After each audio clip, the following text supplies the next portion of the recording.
welcome back. And we are moving into our first conversation for this morning, continuing the coverage on the state of emergency that is in effect in Belize City in two Southside areas.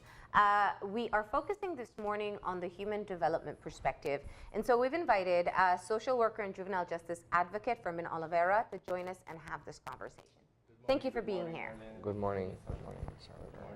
Just a little correction, the advocate, juvenile justice advocate piece, advocacy means something. I was involved in the juvenile justice sector. Yes, and I think we are always concerned, on a personal note from a social work vantage point, we're concerned with the state of people generally. So yes, that was the population by work, but yes, we're usually concerned about how people are doing. Yeah. And in this case, well, yeah. So I think that's a great launching point. Looking at your experience, you worked with the Community Rehabilitation Department. You worked with young people who came in conflict with the law or were vulnerable to becoming in conflict with the law. And I think when we speak about the state of emergency, there is a particular profile that we designate to all those who've been charged. Of course, it has been communicated so by the police department as well.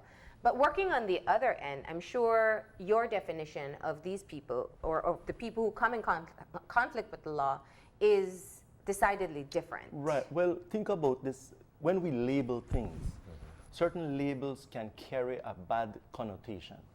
Certain labels will say, don't deal with that, that is bad. If you think about juvenile delinquents, delinquency means something is wrong with that individual, as opposed to referring to that person as someone in conflict with the law. It's another matter. It means that, there is a conflict, there's a situation going on, and maybe it also infers that people need to be treated a certain way. So labeling can be a very critical little thing as to how we refer to situations and people. But you like when I've been following this a little bit and putting some thoughts, just about to finish a little paper on an idea on this situation. We were born into this democratic capitalistic system. I didn't choose that, but it's very easy when you're born into something to think that that is it, that is the norm, that is what you accept. Now, and maybe very few people will want to challenge or to explore or but our system has what we have accepted to be the norms, to be what is acceptable ways of governance. To some, the democratic idea is a great idea, and practically it works for us. But if the conditions change, if we can think about those two communities in a microcosm, their conditions have changed to a certain degree where the country, the state, can say, I will take some actions against you. So when we think about democracy as an ideal, it's just a system that works when the conditions are right. Because if the conditions change, it might not work so well for some of us.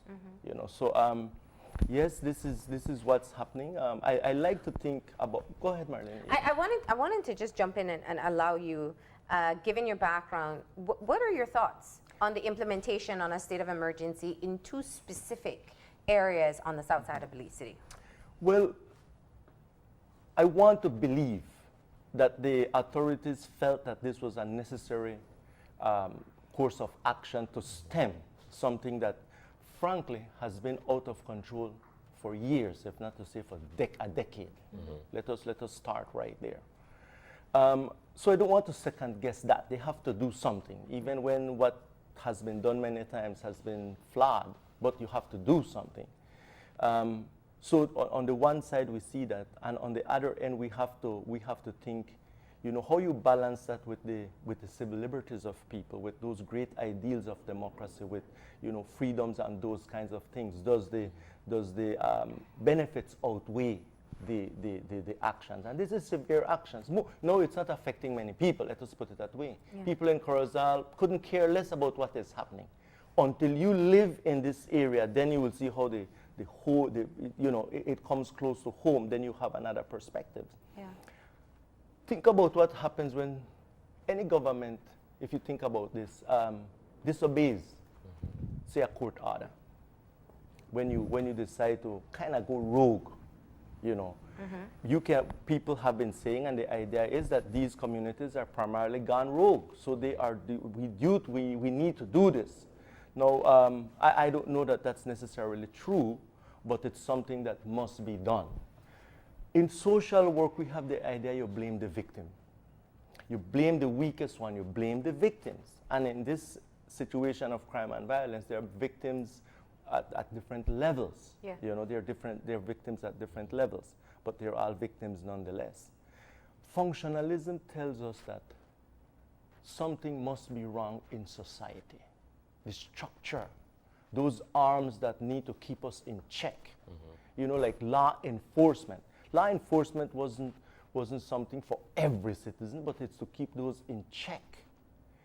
Functionalism tells us that societies will go really astray if these systems start to fail. So you start, instead of blaming the victim like we often do, you look at structures, and we have to ask ourselves, what are those supporting structures that fuel, that feed into crime and violence?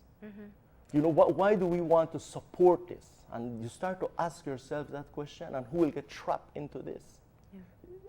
To where you start to see your rights and your freedoms deprived in such a way, in the name of some greater good, you know. Now, this conversation has been taken in so many different directions. From the police, it seems to be what they're calling a last resort. They attempted mediation. They spoke with the different gang elements in the city and felt that these two particular areas were not cooperating, which is why they brought down a heavy hand on them. We've heard from human rights activists who are more concerned about treatment, about what they are saying is no different from preventative detention. There are others who are concerned that simply you may upset these people even more than they were before, and there may be another effect that happens after they come out or they're released from detention.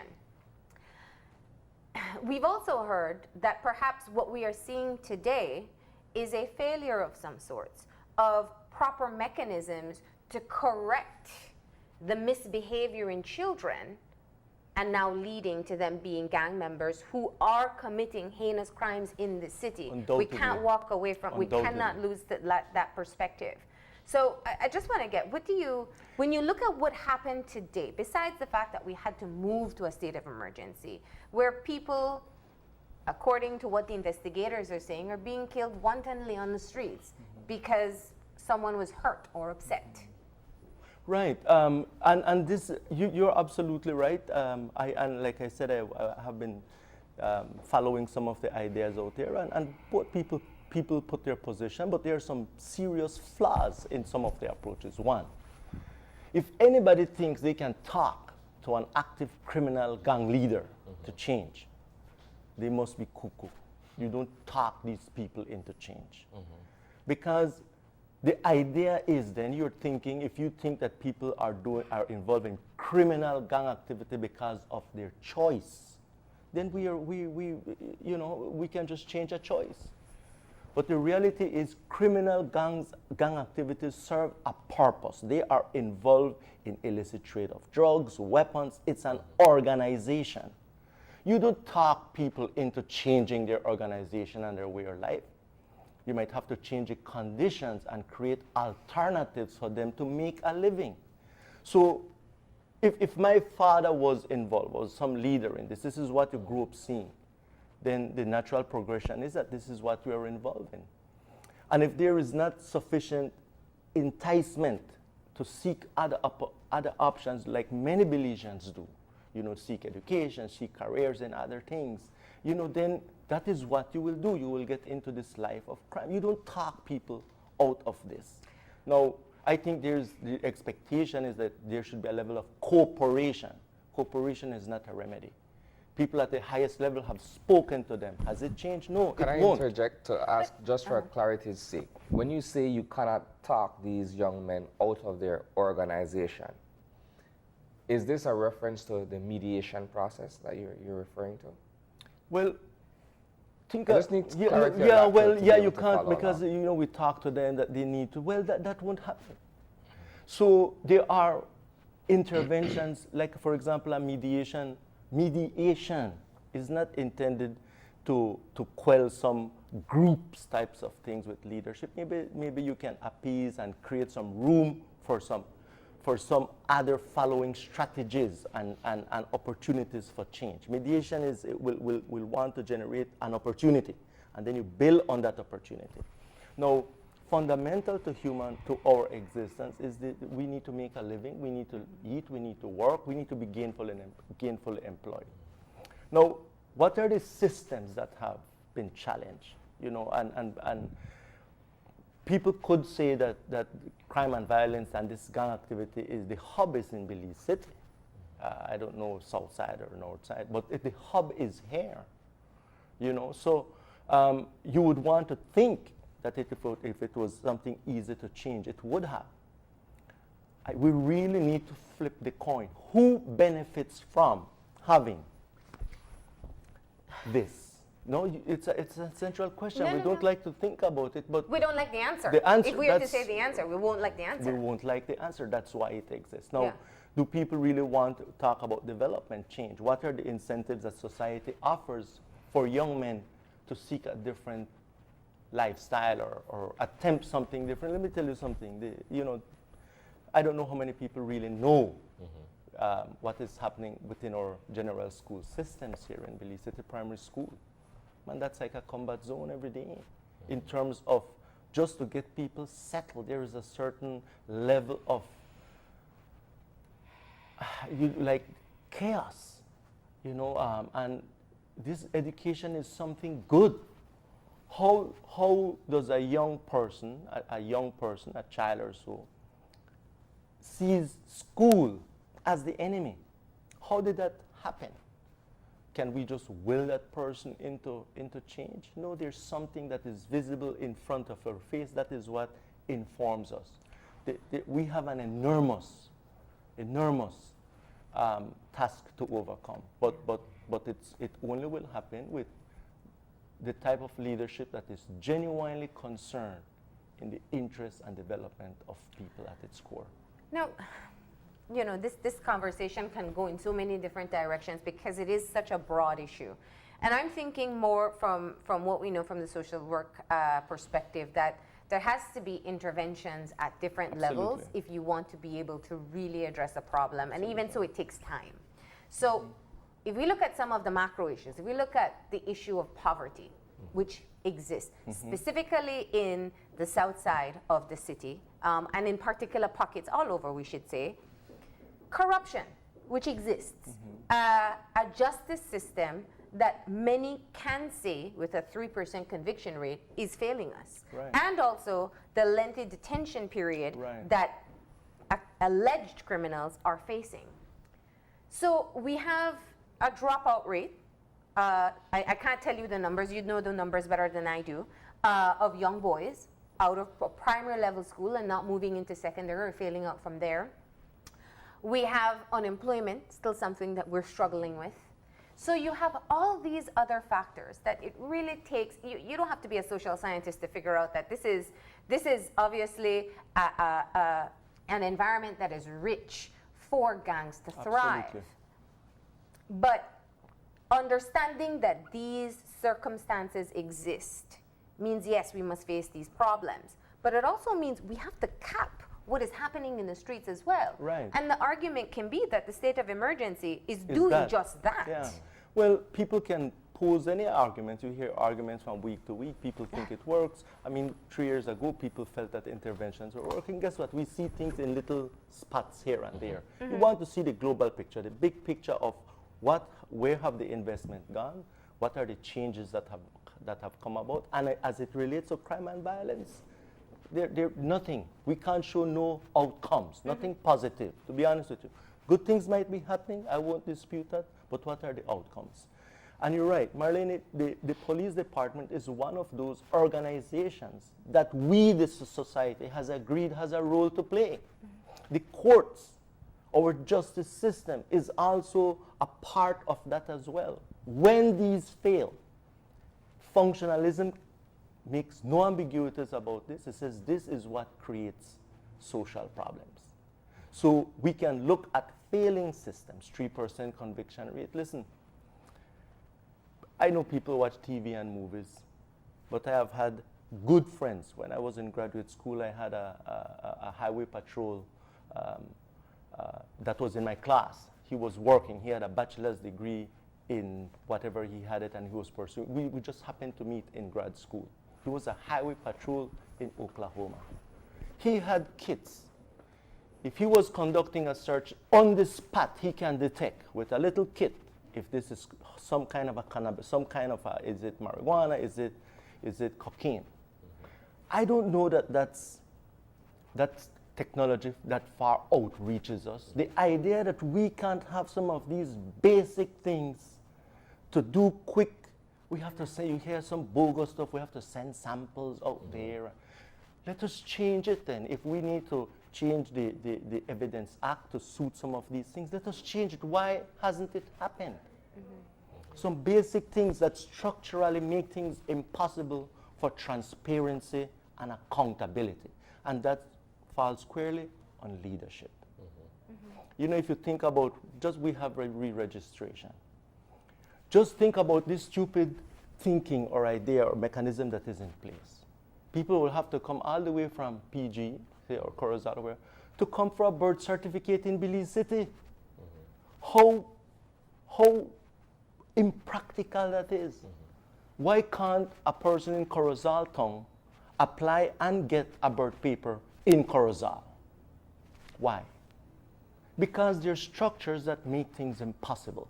And we don't need to be worried about corruption there. It already happens. We need to be thinking it will cost people less to access these little things that they need. Let me bring you back a bit to a point that I want you as someone involved in social work and affairs to be able to discuss on.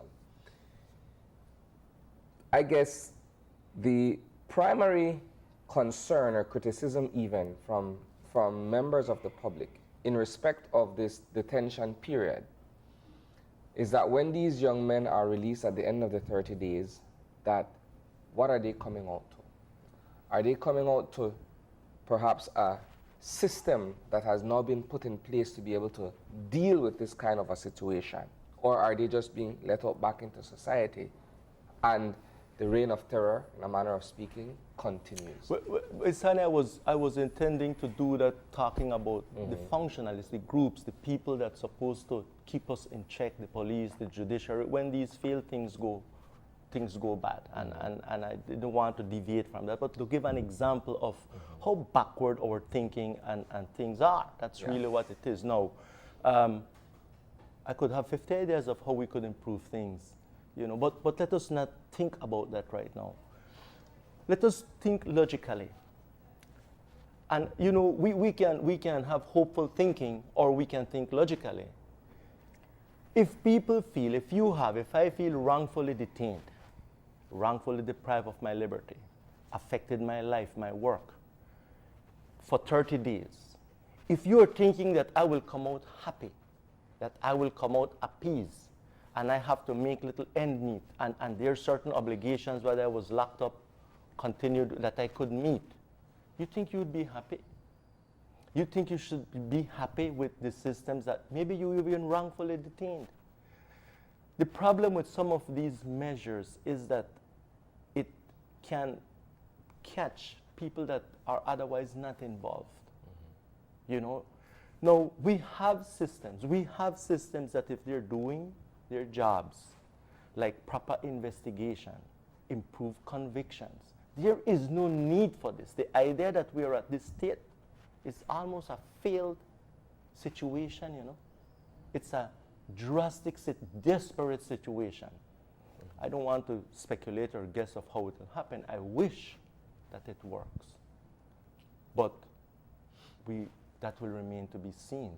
What needs to work is that people need to have the proper tools, the proper resources, a good forensic lab, a good I mean, that's what makes it. We invest in everything but what sustains a good, high quality of life. Confidence in your justice system. If you don't have confidence in your justice system, as a matter of fact, if the upholders of, which is the government, can just clearly disregard the rulings of its courts, then what else can't you expect? And we can put it any way we want. The duty of a government is to uphold the Constitution and the law. You can make any twist you want. In this country, we elect legitimate governments periodically. Now, governments have in the past taken courses of actions, for good or for bad, the people pay. You know, but we have to respect the Which process. brings me to this point, Fermin. What I'm looking at here from perhaps an outside perspective, what I'm looking at here is a four-way dialogue. Sometimes it's an argument, depending on how strong a position is being put forth. I'm looking at law enforcement on one hand. I'm looking at the legal fraternity on the other hand, the human rights activists, as well as the persons who are involved in the social affairs aspect of this thing. But at the heart of it are the very people who are directly affected by what is taking place. That's correct. And whether or not their concerns have been voiced in the manner in which it ought to be, so that the rest of society could understand exactly what is happening in Ghost Town and what is happening in George Street. I don't know if that is being amplified to the point where we're all listening to the same concerns.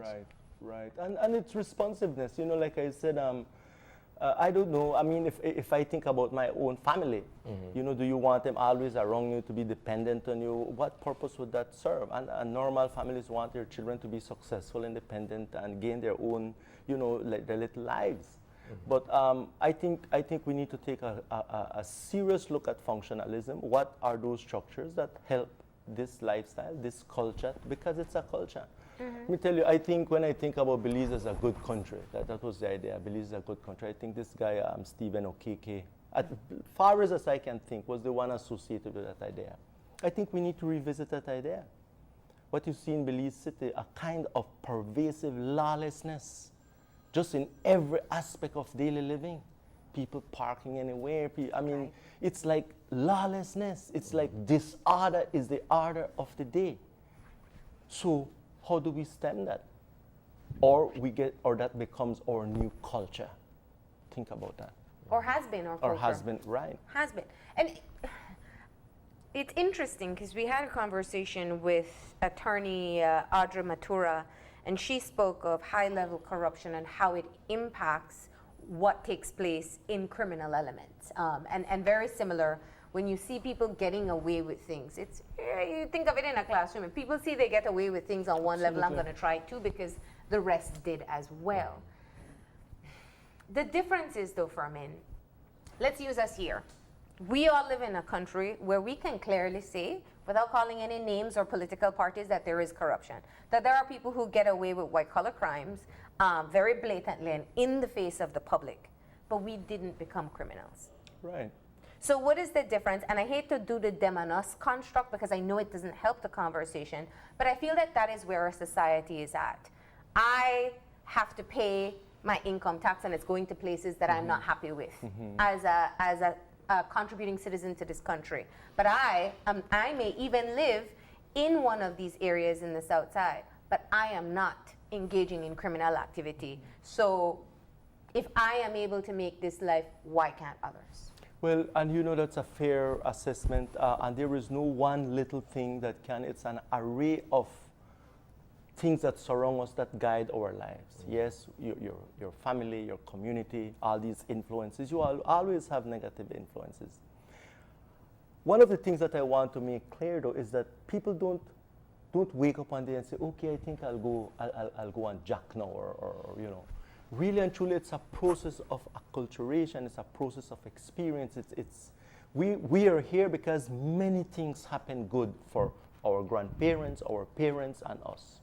What we're reaping is a generational children of generational poverty and change. Yes, there will be those few exceptions, and that is a great thing. Those few exceptional people that could escape it.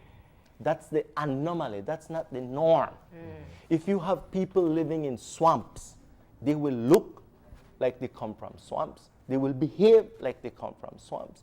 Their value will be one that reflects living in that environment. Now and again, we have one or two people who will say, well, look, I did it, everybody can. That's not true. Mm-hmm. It's not true. It's a flawed way to think. Mm-hmm. Let me make no mistake. Any one of us in here, given the right conditions, can become criminal. Mm-hmm. We don't need to think that criminal is something we'll never do, or, the right conditions can change your mind and kind of rob you away from everything that you know to be true. Now imagine that is the opposite, that all you have experienced is that terrible lifestyle. Do you genuinely think that this person somehow will turn out to be Mother Teresa? No. That will be the exception, not the rule. But the conditions must be right to be the rule, that we have a good, decent quality of life, respect, and those kinds of things. This brings me to another point, another conversation that took place on this very set, talking about Jenny Lovell, who is a mental health therapist, gave a presentation at University of Western, is looking at trauma. Right. And the impact of trauma on children and how it manifests very often into criminal activity. Right. It almost feels that there's a conflict between a punitive look at criminals in this country, which, it seems to be the way law and order should function, matched or equaled with a sympathy for the criminals as well, because of all the trauma and challenges that they had from childhood right through to adulthood. Right. That's a very difficult balance. It is. For people who are living in a country where they don't feel secure to be able to manage. It's almost like we must say, pick a side. Right. No, and that is for real. That's why you have to think. That's why I like the idea of functionalism, that the society has agreed on what's acceptable and good practices. Our judiciary system is an acceptable and good practice, that they need to do their jobs. But when we have these conviction rates that are so low, then there is no confidence. You can't blame society for having no confidence in these institutions. You can't blame people to have no confidence and distrust of politicians and political leaders. That's the track record. You see, now, when you think about that in those light, we need to change those systems. If you think about that, comes with leadership. That comes with with something else. All right, I want us to explore this conversation further in terms of looking at the systems, but we have to take a very quick break, and when we come back, we'll continue our conversation. This time we're talking about preventing crime, looking at the state of emergency, but from a human development perspective, so stay tuned.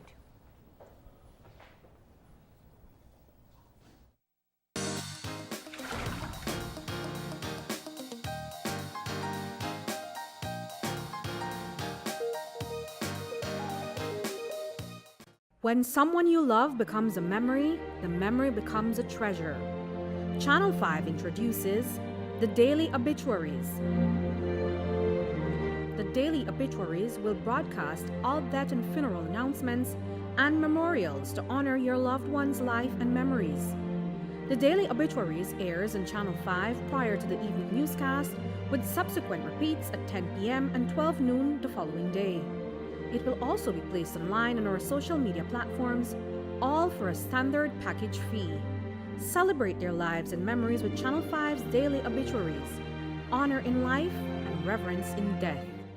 If you're looking for low-cost television advertising, have we got a deal for you? Advertise on Channel 5's Daily Classifieds. Channel 5's Daily Classifieds is one of the most effective methods for introducing yourself and your business to the community. Use our Daily Classifieds to recruit employees, promote specials, promote your products or services, promote a business opportunity, increase traffic to your website, and advertise items you have for sale. Let us help you save valuable time and money. Call us today at 223-0146 or visit us at our offices on Pony Drive to discuss how we can help your business grow affordably. Channel 5's Daily Classifieds. Advertise today.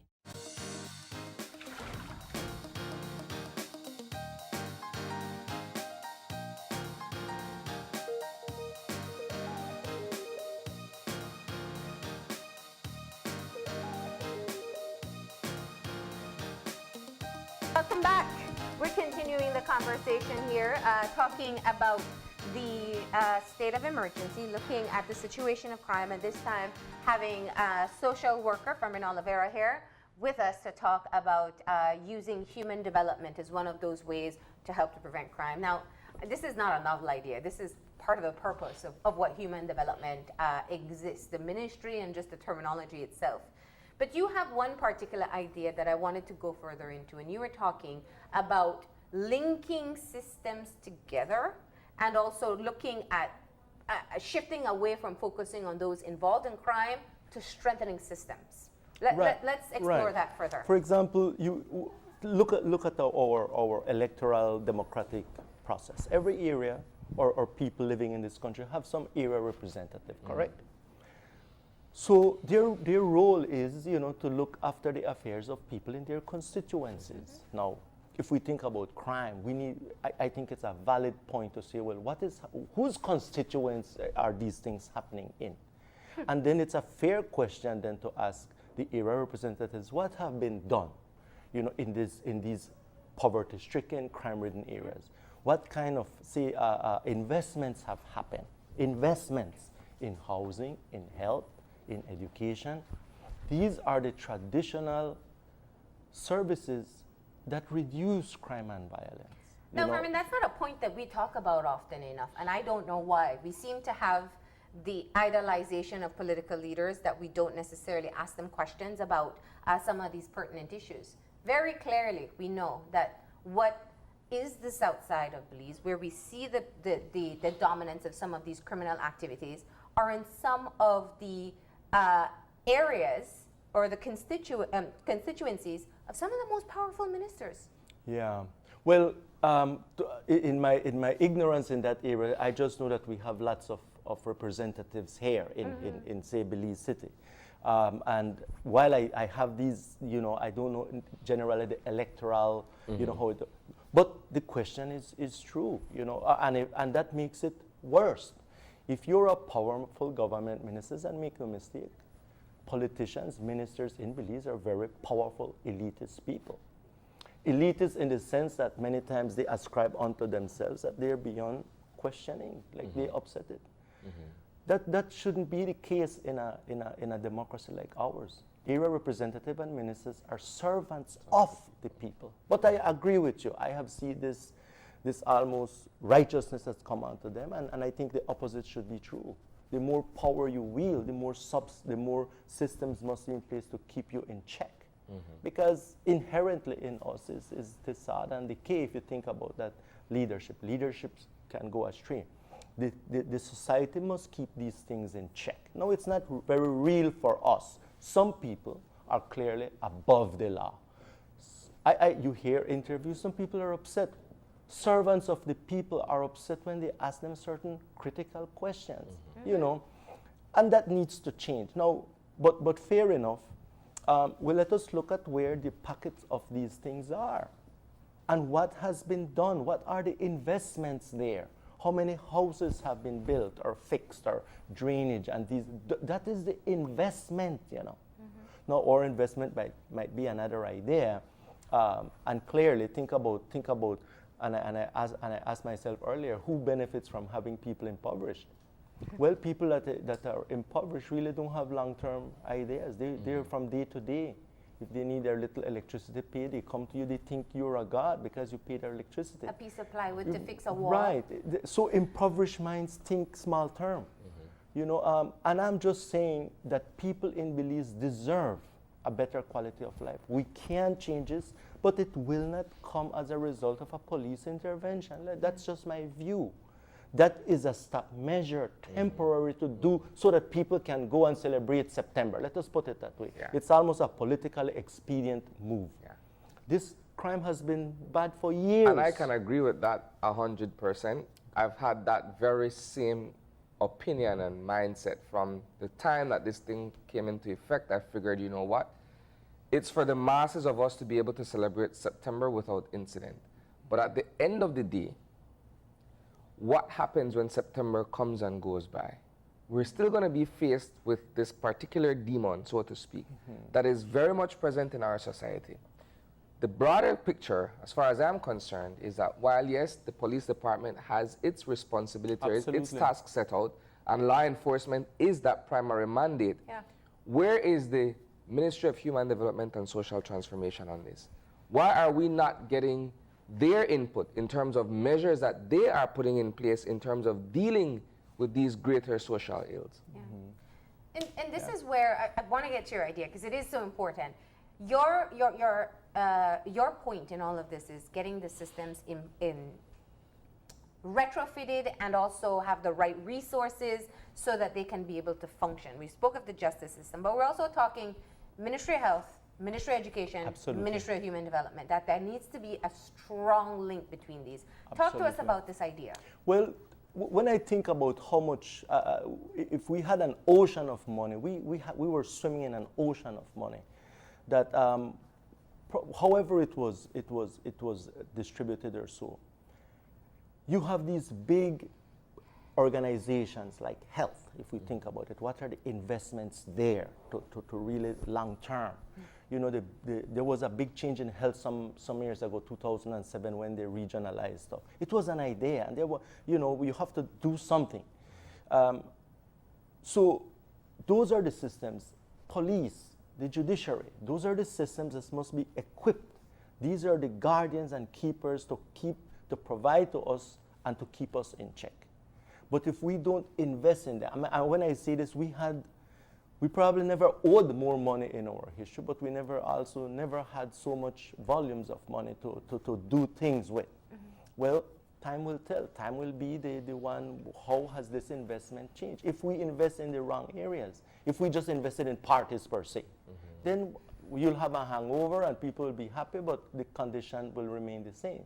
But if you invest in some good furniture, home, if you put it in that little context, or, you know, clearing some land, producing some stuff. Health services, family planning services. Right, so that is what will give you the long-term benefits. Now, clearly that doesn't maybe encourage people those are long-term. Yeah. You know, people might not see, your everyday people might not see that you know, right away, but that is what will sustain the fabric of a functioning society. You know, so it's about invest. When I look at this, it comes down to leadership, to vision. What is the vision? Where do we want to go? Besides on paper, what is the vision? You know, there was a time when people could plan out, this is where we want the health sector to go. Look, there was a time in the history of this country where we didn't have one mother dying. And the child mortality was something to be recognized universally. Right. You know, what has happened? That didn't happen because people talked their way into. That happened by meticulous planning and putting those goals and working towards those. We reached that. I remember I was in a big training meeting when a guy from outside said, "This is unbelievable. What have you all done to reach this state?" Well, right now we need to think, what have we not done to reach this state? And what do we need to do? And what we need to do. So it is critical, Isani and Marlene, you know, in this field where, you know, we have received lots of criticism, like say social workers were enablers or so. And that is probably rightly placed. You know, we help well, there's people been tons of criticisms. There's right. been lack of responsiveness. Perhaps a lot of people don't understand why children aren't moved out of families, or perhaps enough intervention work. So it's not that human development, even as we have this conversation, hasn't been without its blame, although there have been good programs implemented as well. Yeah, and I was thinking, Marlene, social workers from that professional vantage point, where instead of allowing and having people revolt and take action, we enable them in a sense. So I'm talking as a profession. And maybe that's rightly placed. However, one of the things that legitimate social workers, we tend to be objective people. You know, we tend to be kind and empathic. But there are just certain things that need to be pointed out, you know, and that is what we hope to do, to at least in my case, where, you know, you have young social work students, we want people to be critical, to be rational, and let us, you know, let us look at the facts and see what we can do to change things. It's about leadership, you know, and the good for our country. I want to walk Belize City or be around Belize, not only September, not only on the 21st here, but you want to do that in February and in March and in April. Yeah. It's a political expediency kind of management. From your perspective, what is the most critical area that needs to be addressed? From what you see in homes with children and family and what you hear from the other social workers is the reality. Where is our most urgent need at this point? You mean to work In changing the culture of crime and violence that we see? Let me tell you honestly, and I've been thinking, the rule of law. I am thinking that our players must start to enforce the law. I think that policing doesn't need to be about policing criminality. That's what they do, chase around and respond to. It needs to be about public order. Policing and public order goes hand in hand. If Isan is parked somewhere, a patrol should come and say, you can't park there, guy, you need to move. And they will stop. And it's public order. How that is the basic tenet of policing. And if we don't do that, we miss everything. All the data shows that when police monitor and police public order, they will catch criminals, prevent stuff. You don't have to This is a fascinating idea, and I want to touch on it because at one point in time, for a very short period of time, there was a discussion about cracking down on what was called quality of life crime. Now, there's a theory for it. It's called the broken window theory. Right. It's actually from New York when there was a outbreak of crime, and Mayor Giuliani decided, well, you know what? If we start to take care of the smaller crimes, and people see that there are consequences to small crimes, it will deter people from committing larger crimes. And you will catch the ones that are doing the larger because they crimes. always start with small crimes. Absolutely. But, and I use this example because I do find it to be fascinating, but once it was introduced, once a conversation, it didn't really move that much to enforcement, but when the conversation started and people were getting held for not having a light on their bike, or, people were upset. Yeah. The wider society was upset because we were focusing on bells and lights and not on people who were burglarizing or murdering. And that's a view, that's what we have seen. And people are of the view that police need to be chasing criminals, and that's one thing. But public order, look, you can do your research, you can go and see. If policing focuses on public order, on catching things, marking things, there's a red zone there, you can't park there, you need to move, sir, you will see how other things fall into place. But it takes will. It takes, when you go to court, due process. That's very key. You can't be becoming that criminal that you're dealing with. It's due process. That's public order, that's a process. You honor people's stuff. Like you talk about people's, cases where too long in court. What that tells you, if you're too long in court, you have violent crimes against people, sexual crimes, people in the system for years. That is utterly disgraceful. And it speaks to our tolerance for stupidity. That's really what it is, And until that mentality changes, then we will see other things falling into. But it has to be comprehensive. You can't have a police department, for example, that starts to crack down on or a traffic department. If I get charged for driving under the influence, and I go through the court system quickly, and obviously it gets thrown out because of who I am, or because of who I know, or whatever may have taken place there, it's not going to help the situation either.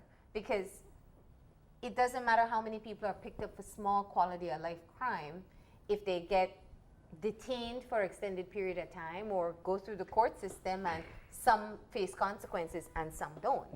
Right, exactly, these double standards. I think it's an argument, somewhat healthy one in terms of the perspective from which one chooses to look at it from. Absolutely. Because much the same as we've said, there should be an emphasis on assuring that the quality of life crimes are minimized.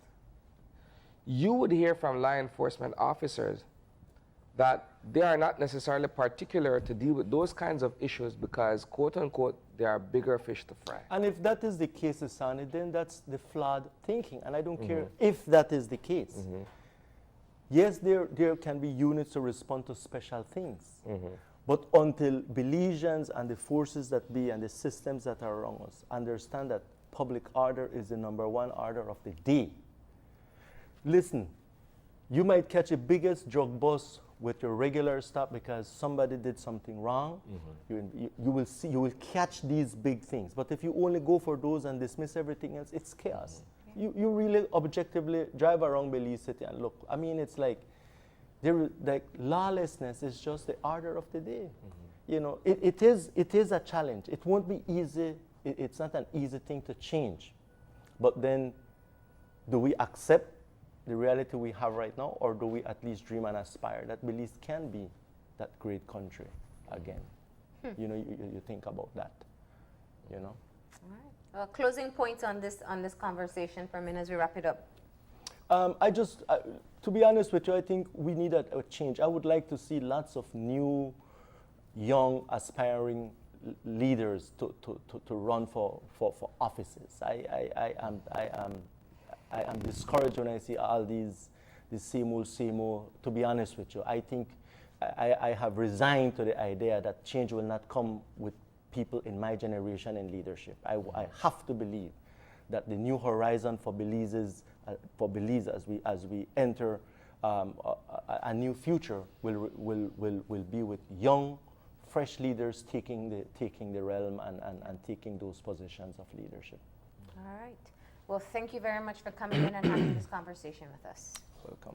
We're going to go ahead and take a break. When we come back, we'll be talking to representatives of the Belize Social Security Board about their direct deposits.